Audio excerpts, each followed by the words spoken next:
Okay, welcome to my channel, and here I am making a 6-inch wedding cake. This is actually a recipe that I combined from a few other recipes for a champagne cake because that's what I wanted. And I could not find my mixer anywhere. Like, I just could not find it anywhere. So here I am hand mixing this buttercream from scratch, like literally creaming the butter, which was more difficult than you can believe, and then pouring in the powdered sugar and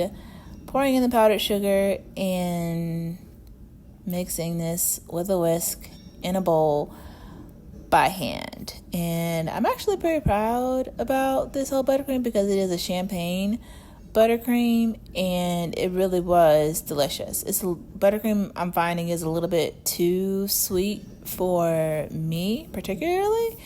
So the next time that I make this cake, I made the decision that I'm going to crumb coat it in the buttercream and fill it with the buttercream, but the decorations will be with a stabilized whipped cream because it's not going to be as sweet to me, because you have to put a lot of frosting on cakes or buttercream on cakes to make them look nice and to make them look pretty, and it just seems like a lot for me, and I'm not going to eat it all. I'll probably scrape it off, so it's just better for me to make something that's not as sweet that I'm actually going to eat.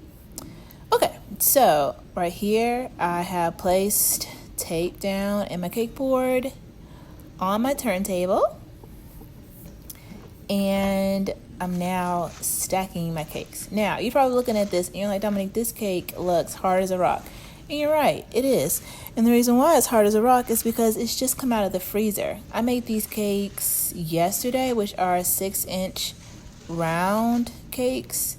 I made them yesterday and I put them in the freezer and froze them because I was taught from other bakers that the best way to crumb coat a cake is to freeze it first and then you crumb coat the cake. So that's what I did. I froze it. Another baker that I saw on social media, she actually cuts the cake while it's still warm and puts parchment paper in between the cakes so that they don't freeze together. Kind of like how I do, like when I make too many pancakes, I will freeze them, but I'll put parchment paper in between them so that they don't stick together when I take them out to put them in the oven to reheat them. So next time, that is what I'll actually do. And so for these, I saw another baker and he uses sugar to coat it, which I thought would have been better for me because that cake that you see right there is gluten-free because I can't tolerate gluten, which is another reason why I was making this cake. My body doesn't tolerate gluten. So you're looking at that and you're like, that looks like a regular cake. And it is a regular cake. It's just that it's gluten-free flour. And the flour that I like to use is the King Arthur brand of gluten-free all-purpose flour. And so that's what I use. It's the same thing. The cake is the same, it's just the flour is different. And I just make sure that the baking powder is gluten-free as well. But it's pretty much always gluten-free. Anyway, so here I am making the well or the dam for the filling. And let me tell you about this filling. So I normally do not like fruit or like, any type of liquid in my cakes because I don't like cakes moist. I don't like them wet. I like them moist as in, they taste good, but I don't like them wet from the juices from fruit. So I normally don't like that in my cake, but I wanted to try it out. Just try it out, see if I would like it, and I don't like it. So the next time that I make this cake, I like the filling. I like the cake. I don't like the filling not having a barrier. So the next time that I make this cake, what I'm going to do is make like a buttercream barrier between the cake and the filling, and then make the well around, like the dam around it, and then put the filling on the inside because I do not like how moist that cake gets with the filling just going direct on the cake. Some people like that. Some people like the way that it keeps the cake like moist, but I just don't think the cake needs it. It was a really good cake. It didn't really need all that, so essentially that's what it is. However, this filling that I'm really proud of, I made that from scratch also. All I did was I took the champagne and like a regular size of strawberries, chopped them up, put them in a pot. I think I may have also put maybe some honey in it, maybe sugar. Yeah, I probably put sugar in it as opposed to honey. And I just boiled it down until they were nice and delicious the way that I like them. And it had a hint of the champagne in. Of course, when you use champagne and when you cook with it, the heat burns off the alcohol. So you're not going to get drunk off of it, but you get the flavor from it. So that's essentially what I did. And here I am trying to make sure that none of the filling seeps out of the buttercream dam. And so I'm just smoothing it around. Yep, just smoothing it around. And this is the second layer. And the reason why I cut my layers in half is because I don't like those big, thick layers of cake. Yeah, that's not for me. So I cut them in half. And I like that a lot better. And I felt like it matched the filling much better. So yes. So that's what I did. And so the good thing about the buttercream is like this whole cake, like it matches together. That is a champagne cake. It has a champagne reduction in the cake, and then the buttercream has a champagne reduction, and then I use the champagne in the strawberries as well, because this is what I call like my celebration cake, and it really is delicious. So you can see from the way that the buttercream is actually being piped onto the cake, it's not like as smooth as it should be. And the reason why it's not as smooth as it should be is because I didn't have my mechanical mixer. This buttercream was made with my hand, with a whisk.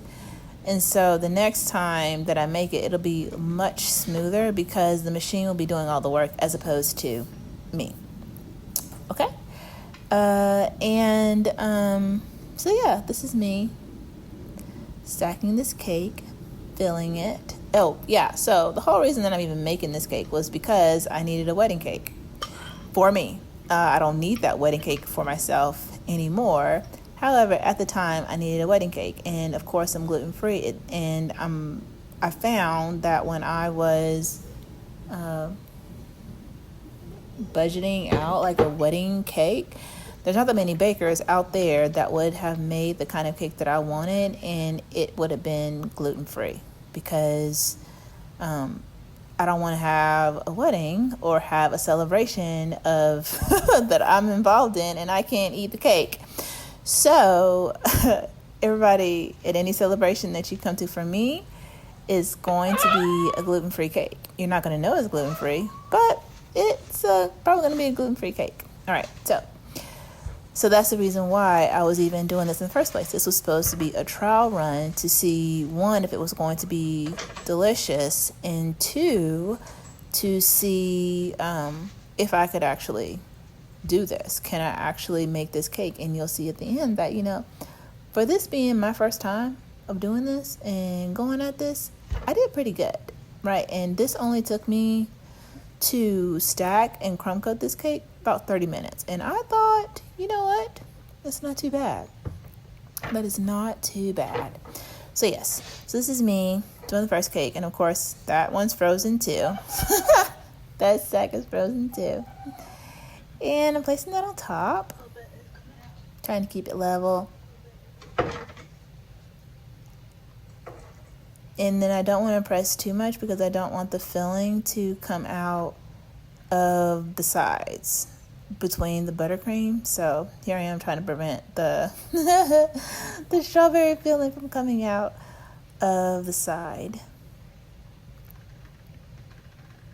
All right. So smoothing that around. And of course, this is my first time using these tools also, like that spatula and then the scraper towards the end. This is my first time using those tools, and I think I did pretty good. This is just for me doing what I have seen on YouTube videos. All right, so here we go, doing the, looks like the third dam for the strawberry filling. And I wasn't the only one to actually try this cake. Someone else tried the cake and it was actually delicious. And the whole goal was to send it to family members to see if they would actually like the cake, but I never got around to actually doing that. So they never got to taste it. Only 2 people actually tasted this cake, but I actually eat the whole thing. It was really good.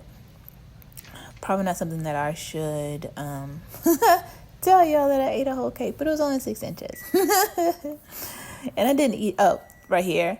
This is when the power went out. There was a storm outside, and so, of course, the power went out, and so I had to sit in the dark and wait. But here it is. The power came back on, so it's all good. Yeah, you know, storms happen, but, you know, you just got to ride through them. And so, like I don't know if I said it earlier, but I had to record this a second time to figure out how to match the audio with the video. But I'm literally like stretching this buttercream as far as it can go. I am stretching this buttercream as far as it can go, trying to make sure that I have enough to crumb coat the entire cake. So I'm opening, the bags are actually good quality bags. I use it, that same bag was used for the entire cake. It didn't burst, it didn't seep out through the piping tip or anything like that. Next time I'm definitely using a bigger piping tip because that one is not big enough. And next time the buttercream will actually be creamed a lot better than another cake. So I definitely will do another video for everyone so that you can actually see me doing this the right way. And I guess I'll just sell the cake slices because I can't have a whole cake like that in my freezer. No, I can't have a whole cake like that in my freezer. So making another well here. I think this is the last one. And this is the last one. Gonna fill it up. And I don't know if I said this before, but this is my first time doing this, like start to finish. But yeah, it turned out great. So I essentially just took a couple recipes. I had in my head what I wanted. I knew what I wanted. I just didn't know where I was going to be able to get it, so I made it myself. And it turned out really good. No issues. And freezing cakes does work. They do last a very long time. Believe you me, I know. And there was no there was any mold or anything like that. I don't know if I'm supposed to say that, but yeah, the cake lasted a really long time. Because when I finished crumb coating this cake, I cut it into slices and then I individually wrapped each slice in saran wrap, and then I wrapped the saran wrap slices in with aluminum foil.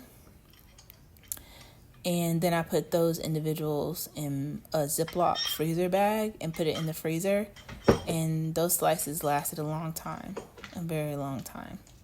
All right, so the top tier is going on now. I think I'm putting in some of my buttercream to make sure it doesn't come out the edges. Yeah, that's what I'm doing. There we go. And a little bit more. There we go. All right, great. Now the top tier is going on the cake.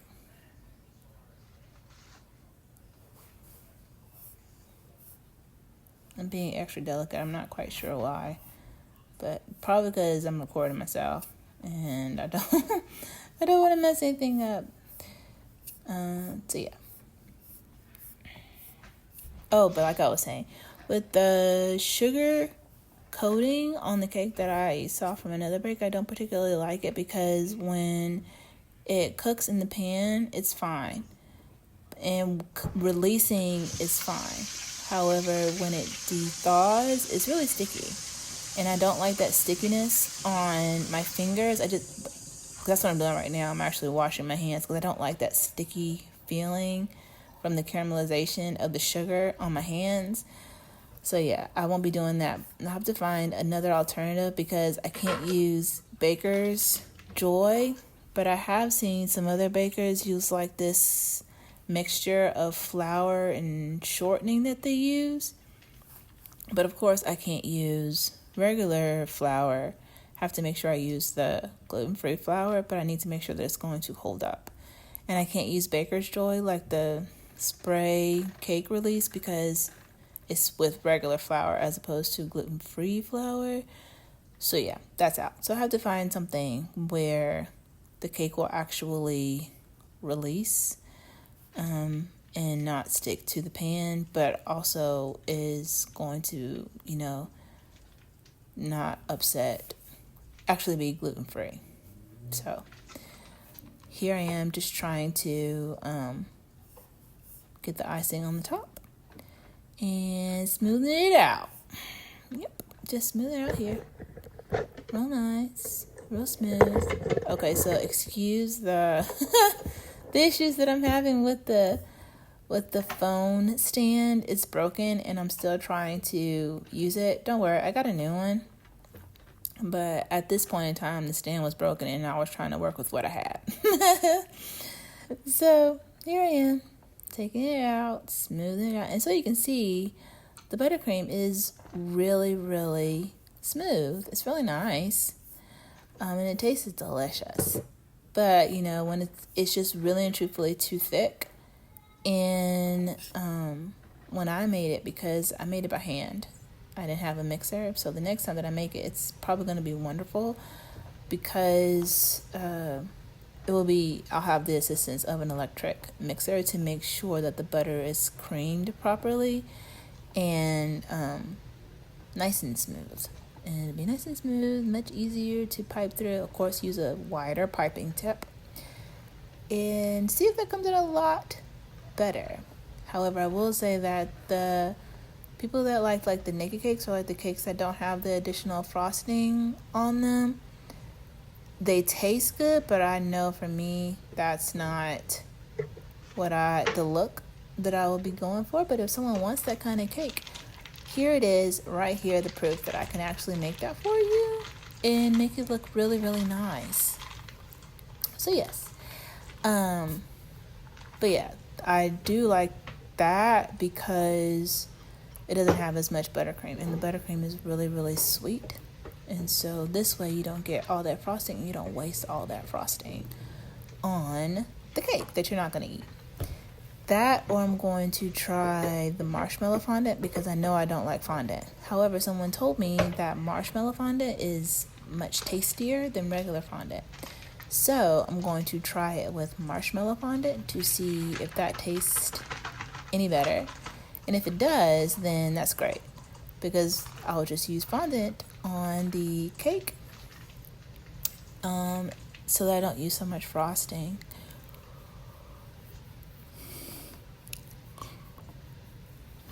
And here I am putting the last little bit of this buttercream into the piping bag so that I can pipe more frosting, pardon me, hiccup, around the edge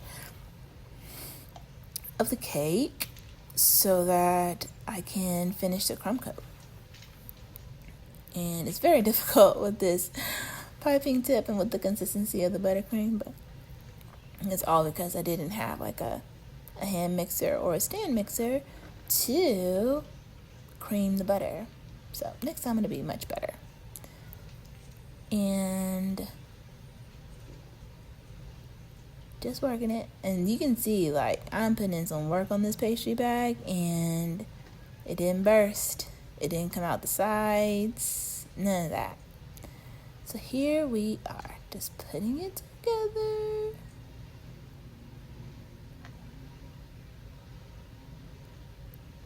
And getting it on there. But yeah, I think that's everything for this cake. Just squeezing it out. I don't think there's anything else about this cake that I should be letting you know. I actually enjoyed making this cake a lot. I wasn't stressed. It was actually something fun that I actually enjoyed doing. It didn't seem stressful at all. It was, I don't know, working with my hands. I don't really get stressed about it. I actually enjoy it. It's nice to work with your hands and just, see something that you have built come together. Yeah.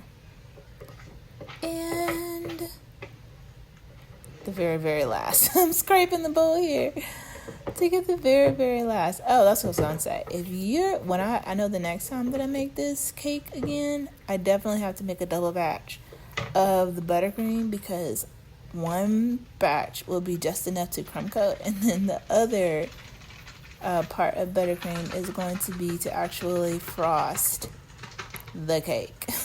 Because it's not enough for just one batch. You got to make two, especially if you're going to make it this way. If you're just making like the cake with regular buttercream in between the layers, you can probably get away with one batch of buttercream, but no. You definitely need to double the batch just for this 6-inch cake. Can you imagine, like, if it was multiple tiers and bigger cakes? I'd have to have so much more buttercream.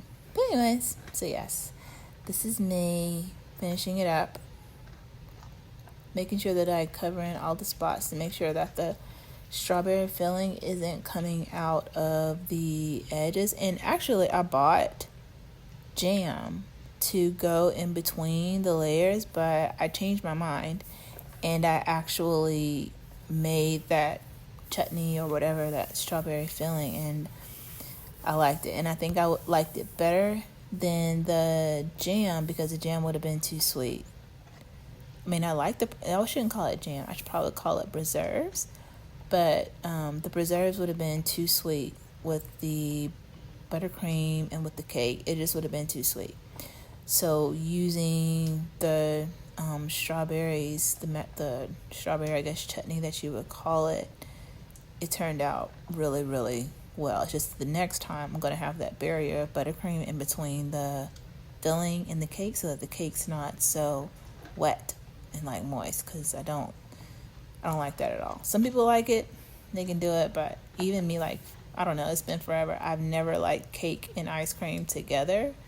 I have to have it separate because I don't I don't know. I don't like my cake to be that wet. Some people like it. Some people love it. And I'm all here for it. And that's what you want. That's what you want. However, for me, I need that barrier there.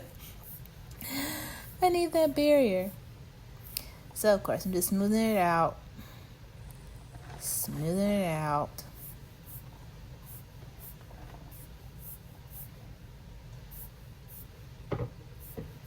Yeah, just smoothing it out. And over there, back in that corner, is the actual little cake decorating kit that I bought. Oh, I bought all these things. The turntable, the cake board, the decorating kit with the piping bags including in it, and this scraper that I'm popping the tags on right now. I got all that from Hobby Lobby. And Hobby Lobby, certain brands that you buy from them, you get it half off. So, yeah, that's what I did. I went there and I got all the tools that I thought that I was going to need to do this trial run to see, one, if I was going to like the cake, two, if I was going to like the buttercream, to see if I could actually put the cake together, and and make sure that I had all the tools to actually do what I wanted to do with this cake. Because being gluten-free is not for the faint of heart. You have to, you gotta find people that are actually going to be able to do it. And so I know how to do it. So if you are looking for a cake that is like this, you already know that I can do it. Because here it is. And it takes me less than 30 minutes to get this done. Not to make the buttercream, of course, but to get this done, get this completed. And you know what? With a topper and with some really cute faux flowers, this would have been really, really beautiful. A really beautiful cake. So, of course, making sure the buttercream was smoother, but other than that, I think it would have been really, really nice of a cake. So I'm at the scraper. I don't know if you call it a scraper, but that's what I call it. And that sound, I guess that grinding sound is not the cake. That is the scraper on the plastic turntable making that sound, because the cake board is the exact same size as the cake, so that's the sound that you hear. So this is me doing a trial run for a champagne cake with champagne buttercream and a strawberry filling. Here we go. All done. Nice and complete.